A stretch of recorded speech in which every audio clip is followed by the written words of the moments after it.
Pochi! Lo, kapag tinatawag ko si Pochi, lumalapit siya agad. Ibig sabihin po ba, alam niya ang pangalan niya? Magandang tanong yan. Halika, ipaliliwanag ko kung alam ba talaga ng mga aso ang pangalan nila. Alam nga ba ng mga aso ang pangalan nila? Alamin. Dito, sa The Taglish Explainer.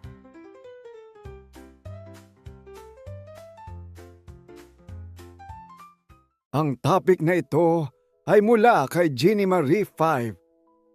Salamat sa suggestion mo! Shoutout din sa mga taga Makati. Salamat sa pag-attend sa klasiko. Magandang araw sa inyong lahat. Ako si Professor Ipaliwanag ng University of Life. At ngayong araw pag-uusapan natin kung alam ba talaga ng aso ang pangalan niya.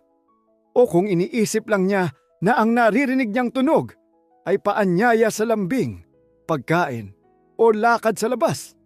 Marami sa atin ang nakaranas na nito. Tahimik ang bahay, tapos bigla mong tatawagin ang aso mo at parang magic. Lilingon siya. Minsan pa nga, tatakbo siya papunta sa'yo na parang may invisible na tali na humihila sa kanya. Sa isip mo, napapaisip ka, ay kilala niya ang pangalan niya!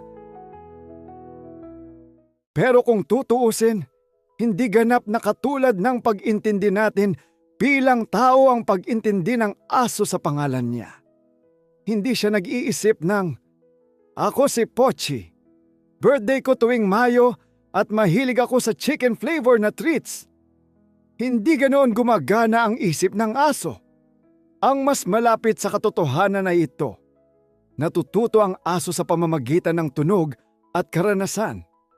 Kapag paulit-ulit niyang naririnig ang isang salita at may kasunod itong magandang pangyayari, tulad ng pagkain, haplos o paglabas sa bakuran, unti-unti niyang nauugnay ang tunog na yon sa sarili niyang karanasan. Ang naririnig niyang pangalan ay nagiging parang paboritong kanta. Kapag narinig niya, alam niyang may mangyayaring kaaya-aya. Sa mundo ng aso ang pangalan ay parang paanyaya sa pansin. Para itong malambing na tapik sa balikat na nagsasabing, "Sandali, makinig ka muna." Kapag ginagamit natin ang pangalan nila bago magbigay ng utos, halimbawa, Pochi upo, natututo silang intindihin na ang unang tunog ay senyales na sila ang kinakausap.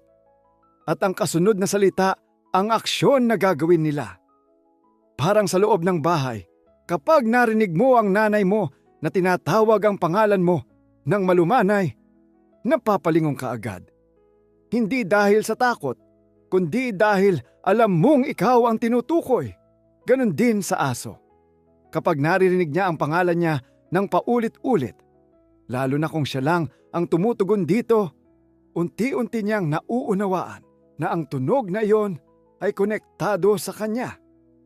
Hindi niya iniisip na iyon ang pangalan niya sa dokumento o ID. Pero naiintindihan niya na kapag narinig niya ang tunog na iyon, siya ang inaanyayahang makinig o lumapit.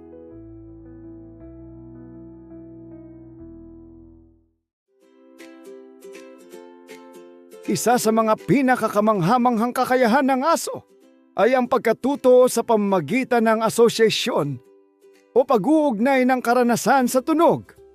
Kapag tinatawag mo ang aso mo sa pangalan niya at kasunod nito ay may magandang nangyayari, unti-unti niyang natutunan na ang tunog na iyon ay may positibong kahulugan.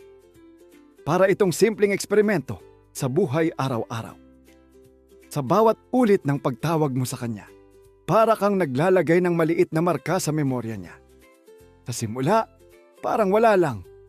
Pero habang tumatagal, nagiging malinaw ang koneksyon. May mga aso pa nga na kayang matuto ng 12 salita.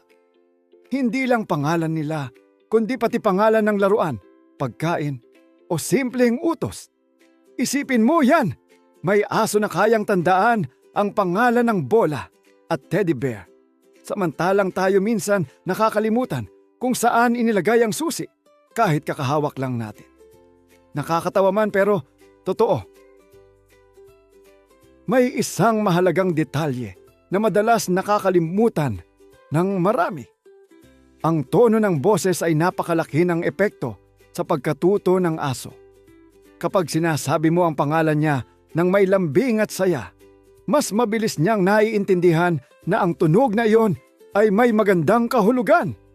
Kung ang pangalan ng aso ay kadalasang ginagamit kasabay ng papuri o lambing, nagiging positibo ang pakiramdam niya tuwing maririnig ito. Pero kung madalas itong sinasabi sa gitna ng inis o galit, maaaring iugnay niya ang tunog na iyon sa kaba o pag-iwas. Kung gusto mong malaman kung tunay nang nauunawaan ng aso ang pangalan niya, may simpleng paraan na hindi nangangailangan ng laboratorio o white coat. Subukan mong tawagin ang pangalan niya habang siya ay nakatingin sa ibang direksyon. Kung bigla siyang lilingon o lalapit, malaki ang posibilidad na nakilala niya ang tunog na iyon bilang tawag para sa kanya. Kung hindi naman siya agad tumugon, huwag ka agad mawalan ng pag-asa.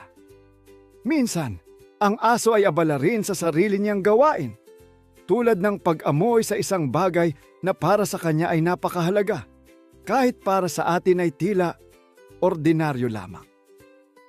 May mga pagkakataon din na mas natututo ang aso kapag maikli at malinaw ang pangalan niya.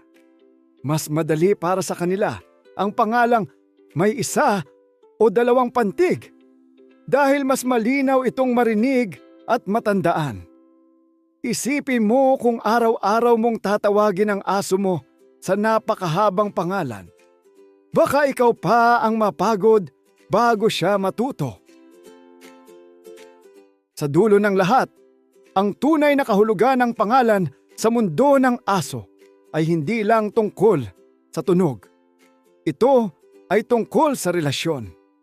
Kapag tinatawag mo ang aso mo sa pangalan niya ng may lambing paulit-ulit at may kasamang magandang karanasan, natututo siyang magtiwala sa iyo. Hindi lang niya naririnig ang tunog, nararamdaman niya ang koneksyon. Hindi lang ito simpleng salita. Ito ay paalala na ikaw ay mahalaga at napapansin. Ganun din sa aso. Sa bawat tawag mo sa pangalan niya, para kang nagsasabi, nandito ako at ikaw ay bahagi ng mundo ko. Ako si Professor Ipaliwanag ng University of Life at tandaan ninyo, ang pangalan ay nagiging makahulugan hindi dahil sa tunog nito, kundi dahil sa paulit-ulit na magandang karanasan na kaakibat nito. Subscribe na para sa Daily Dose of All Things Pinoy videos. Ako si Prof. Ipaliwanag and this is the